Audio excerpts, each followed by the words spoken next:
Top ട്യൂഷന്റെ class 9 chemistry ക്ലാസ്സിലേക്ക് സ്വാഗതം. Chapter 6 solutions. ഈ ചാപ്റ്ററിലെ ഫോക്കസ്ഡ് ക്വസ്റ്റ്യൻസ് നമുക്ക് ഇന്ന് ഡിസ്കസ് ചെയ്യാം.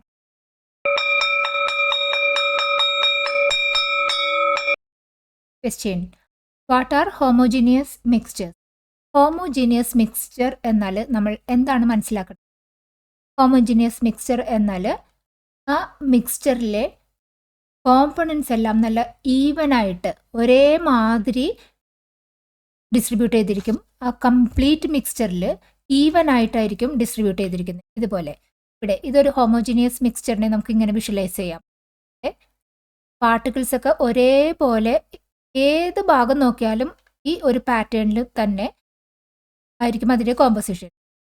അതിൻ്റെ ഓപ്പോസിറ്റായിട്ട് ഹെട്രോജീനിയസ് മിക്സ്ചർ ആണെന്നുണ്ടെങ്കിൽ ചില ഭാഗത്ത് ഈ പാർട്ടിക്കിൾ കൂടുതൽ, ചില ഭാഗത്ത് ഈ പാർട്ടിക്കിൾ കൂടുതൽ, ഒരു യൂണിഫോം ആയിട്ടുള്ള ഒരു ഡിസ്ട്രിബ്യൂഷൻ നമുക്ക് കാണാൻ പറ്റില്ല ഒരു ഹെട്രോജീനിയസിൽ. ഹോമോജീനിയസ് ആണെങ്കിൽ ഈവൻ ആയിട്ട് ഡിസ്ട്രിബ്യൂഷൻ ഉണ്ടാകും കോമ്പണൻസ്. അതിൻ്റെ യൂണിഫോം ആയിട്ടുള്ള കോമ്പോസിഷൻ അപ്പിയറൻസും കാഴ്ചയിൽ ആ ഒരു യൂണിഫോമിറ്റി നമുക്ക് ഒരു ഹോമോജീനിയസ് മിക്സ്ചറിൽ അറിയാൻ പറ്റും. എക്സാമ്പിൾസ്, ഹോമോജീനിയസ് മിക്സ്ചറിൻ്റെ എക്സാമ്പിളാണ് സോൾട്ടിൻ്റെ സൊല്യൂഷൻ. സോഡിയം ക്ലോറൈഡ് വെള്ളത്തിൽ ഡിസോൾവ് ചെയ്ത് കിട്ടുന്ന സോൾട്ട് സൊല്യൂഷൻ ഒരു ഹോമോജീനിയസ് മിക്സ്ചർ. എയർ ഒരു മിക്സ്ചർ ഓഫ് ഡിഫറെൻറ്റ് ഗ്യാസസ് ആണ്. നൈട്രജൻ ഒരു കൂടുതൽ എമൗണ്ടിലും ബാക്കി അതർ ഗ്യാസസും ഒരു ഹോമോജീനിയസ് മിക്സ്ചറാണ് എയർ. വിനെഗർ, ആസിറ്റിക് ആസിഡ് വാട്ടറിൽ മിക്സ് ആക്കിയ വിനെഗറും ഒരു ഹോമോജീനിയസ് മിക്സ്ചറാണ്. സോളിഡ് ആയിട്ടുള്ള ഹോമോജീനിയസ് മിക്സ്ചറാണ് അലോയ്സ്, അതായത് രണ്ട് മെറ്റൽസിൻ്റെ മിക്സ്ചർ. ബ്രാസ്, അത് കോപ്പറും സിങ്കും കൂടിയ അലോയാണ് ബ്രാസ്. ബ്രോൺസ് കോപ്പറും ടിന്നും കൂടിയ അലോയാണ്. ഇതെല്ലാം ഹോമോജീനിയസ് മിക്സ്ചറിന് എക്സാമ്പിളാണ്. Question: why does a warm can of soda loses its fizz faster than a cold one? സോഡയുടെ ക്യാൻ വാം ആക്കിയിട്ടുണ്ട്, ചൂടായിട്ടുണ്ടെങ്കിൽ അത് പെട്ടെന്ന് ഒരു പ്ലെയിൻ കേസിലേക്ക് പോകും. ആ കാർബൺ ഡൈ ഓക്സൈഡിൻ്റെ കോൺസെൻട്രേഷൻ കുറഞ്ഞിട്ടുള്ള ആ സ്റ്റേജിലേക്ക് പോകും. അത് എന്തുകൊണ്ടാണെന്നാണ് ചോദിച്ചിരിക്കുന്നത്. തണുത്ത സോഡ ആണെന്നുണ്ടെങ്കിൽ അതിലെ കാർബൺ ഡൈ ഓക്സൈഡ് നമുക്ക് നല്ല ടേസ്റ്റായിട്ട് ഉണ്ടാവും. ഇനി ചൂടാക്കി കഴിയുമ്പോൾ എന്താ സംഭവിക്കുന്നത്? കാർബൺ ഡൈ ഓക്സൈഡ് ഗ്യാസാണ് ഈ ലിക്വിഡിൽ ഡിസോൾവ് ചെയ്തിരിക്കുന്നത്. ഗ്യാസിൻ്റെ സോലിബിലിറ്റി ടെമ്പറേച്ചർ കൂടുമ്പോൾ കുറയുവാണ് ചെയ്യുന്നത്. അപ്പോൾ കാർബൺ ഡൈ ഓക്സൈഡ് മിക്സ് ചെയ്ത ഈ ഡ്രിങ്ക്സ് ചൂടാക്കുമ്പോൾ ഇതിലുള്ള കാർബൺ ഡൈ ഓക്സൈഡ്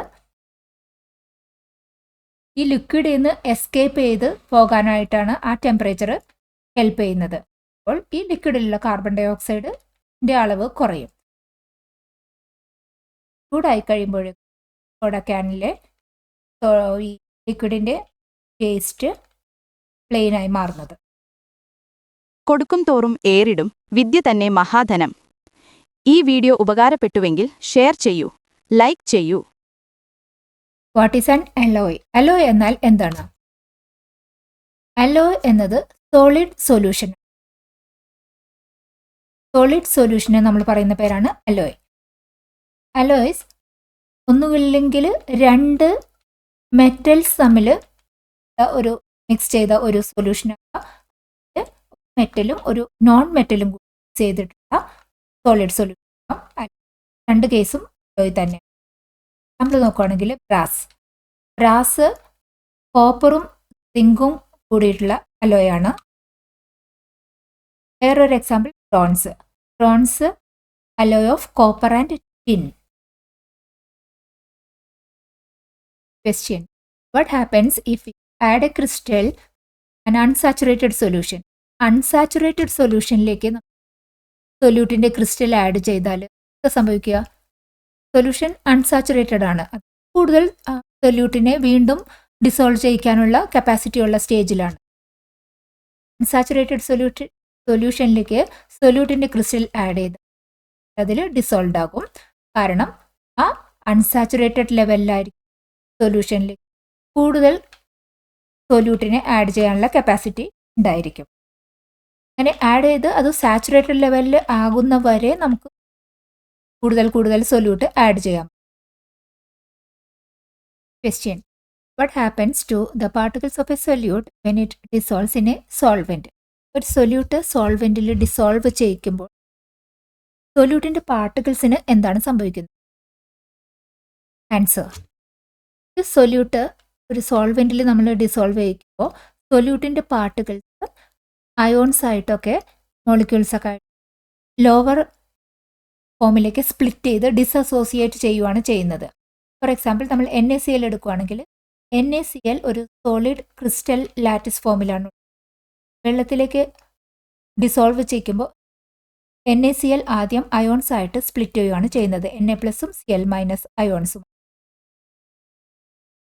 ഈ സോൾവെന്റിലുള്ള മോളിക്യൂൾസ് അയോൺസിന് ചുറ്റും സറൗണ്ട് ചെയ്തിട്ട് വരുവാണ്, ഒരു യൂണിഫോം മിക്സ്ചർ ഫോം ചെയ്യുകയാണ് ചെയ്യുന്നത്.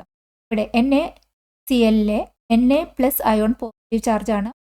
വാട്ടറിലുള്ള നെഗറ്റീവ് ചാർജ് ഡെൽറ്റ നെഗറ്റീവ് ചാർജിലുള്ള ഓക്സിജൻ Na+ന്റെ ചുറ്റിലും സറൗണ്ടഡ് ആയിട്ട് ഇങ്ങനെ ഉണ്ടാകും.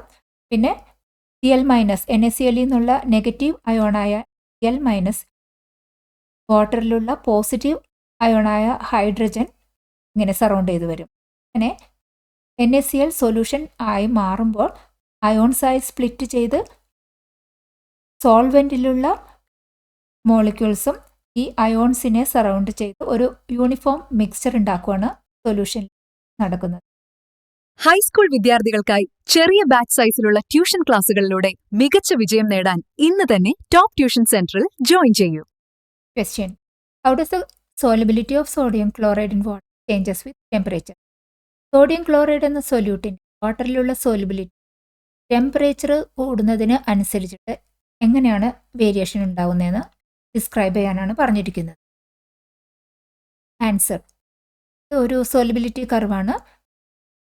എക്സ് ആക്സിസിലെ ടെമ്പറേച്ചർ, വൈ ആക്സിസിൽ സോലിബിലിറ്റി. പല സബ്സ്റ്റൻസിൻ്റെയും സോലിബിലിറ്റി കർവ് നമ്മളിവിടെ പ്ലോട്ട് ചെയ്തു. സോഡിയം ക്ലോറൈഡ് ഈ ബ്ലൂ ലൈൻ ഇവിടെ ഓൾമോസ്റ്റ് ഒരു ഫ്ലാറ്റ് ആണ്. ടെമ്പറേച്ചർ 0 to 100 വരെ മൂവ് ചെയ്തിട്ടും സോലിബിലിറ്റിക്ക് വല്ലാത്ത വ്യത്യാസമില്ല. ഓൾമോസ്റ്റ് ഫ്ലാറ്റ് ആയിട്ട് ഹൊറിസോണ്ടൽ ലൈൻ മാതിരി തന്നെയാണ് സോഡിയം ക്ലോറൈഡിൻ്റെ കേസിൽ പോയിരിക്കുന്നത്. അതായത് സോഡിയം ക്ലോറൈഡിൻ്റെ സോലിബിലിറ്റി ടെമ്പറേച്ചർ കൂടിയതുകൊണ്ട് ധാരാളമായിട്ട് വേരി ചെയ്യുന്നില്ല.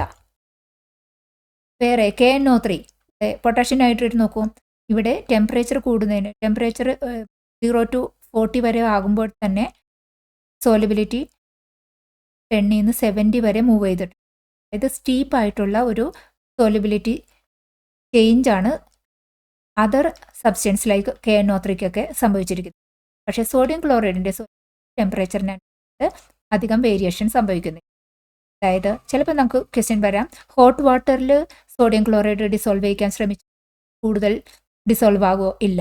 കാരണം ടെമ്പറേച്ചറിനനുസരിച്ചിട്ട് സോഡിയം ക്ലോറൈഡിൻ്റെ സോലിബിലിറ്റി അധികം വ്യത്യാസമൊന്നുമില്ല. കോൾഡ് വാട്ടറിൽ എത്രയാണോ ഡിസോൾവ് ചെയ്യിക്കാൻ പറ്റുന്നത് ഏകദേശം അതിനോട് സിമിലർ ആയിട്ട് ഒരു ചെറിയൊരു വേരിയേഷനോട് കൂടി കുറച്ച് മാത്രം എക്സസ് ആയിട്ട് മാത്രമേ സോഡിയം ക്ലോറൈഡ് ഹോട്ട് വാട്ടറിലും ഡിസോൾവ് ചെയ്യാൻ പറ്റുള്ളൂ. Question: what is the difference between dissolving and chemical reaction? ഡിസോൾവിങ്ങും കെമിക്കൽ റിയാക്ഷനും തമ്മിലുള്ള വ്യത്യാസം എന്താണെന്നാണ് ചോദിച്ചിരിക്കുന്നത്. ഡിസോൾവിംഗ് എന്ന് പറയുന്നത് സൊല്യൂട്ട് ഒരു സോൾവെന്റിലേക്ക് ആഡ് ചെയ്യുമ്പോൾ ഡിസോൾവ് ചെയ്ത് ഇതാണ് ഫോം. ഡിസോൾവിംഗ് ഒരു ഫിസിക്കൽ ചേഞ്ച് ആണ്. അതായത് നമ്മൾ സൊല്യൂട്ട് ആഡ് ചെയ്ത് സോൾവെന്റിൽ ആഡ് ചെയ്ത് ഡിസോൾവ് ചെയ്യിക്കുമ്പോൾ ആ സൊല്യൂട്ട് പാർട്ടിക്കിൾസ് മോളിക്യൂൾസും അയോൺസും ഒക്കെ മാറി ആ സോൾവെന്റിൽ നിൽക്കുകയാണ് ചെയ്യുന്നത്. ഡിസോൾവ് ചെയ്യുന്നത് സമയത്ത് അവിടെ കെമിക്കൽ റിയാക്ഷൻ ഒന്നും നടക്കുന്നില്ല, പുതിയ സബ്സ്റ്റൻസ് ഒന്നും ഫോം ചെയ്യും. പിന്നെ മിക്കവാറും കേസിൽ നമുക്ക് റിവേഴ്സ് ചെയ്യാൻ പറ്റും. ഡിസോൾവ് ചെയ്ത് സോഡിയം ക്ലോറൈഡ് ഇപ്പോൾ വെള്ളത്തിൽ അലിയിച്ചിട്ട് സൊല്യൂഷനാക്കി അതിനെ നമുക്ക് വീണ്ടും റിവേഴ്സ് ചെയ്ത് സോഡിയം ക്ലോറൈഡിലേക്ക് മാറ്റാൻ പറ്റും ഇവോപ്പറേറ്റ് ചെയ്ത്. അതായത് നമുക്ക് റിവേഴ്സ് റിയാക്ഷനും റിവേഴ്സ് ചേഞ്ചും നമുക്ക് ഈ ഡിസോൾവിങ്ങിൻ്റെ കേസിൽ പറ്റും. പക്ഷേ കെമിക്കൽ റിയാക്ഷൻ എന്ന് പറയുമ്പോൾ അവിടെ കെമിക്കൽ ചേഞ്ച് ആണ് നടക്കുന്നത്. കെമിക്കൽ റിയാക്ഷൻ, പുതിയ സബ്സ്റ്റൻസ് ഉണ്ടാകും. മിക്കവാറും കേസിൽ നമുക്ക് ഒരു റിയാക്ഷൻ നടന്നാൽ അത് റിവേഴ്സ് ചെയ്യാനായിട്ടുള്ള ചാൻസ് ഇല്ല. അതായത് ഡിസോൾവിങ് ഫിസിക്കൽ ചേഞ്ച് ആണ്, കെമിക്കൽ റിയാക്ഷൻ ഒരു കെമിക്കൽ ചേഞ്ച് ആണ്. Subscribe to this channel for more videos like this.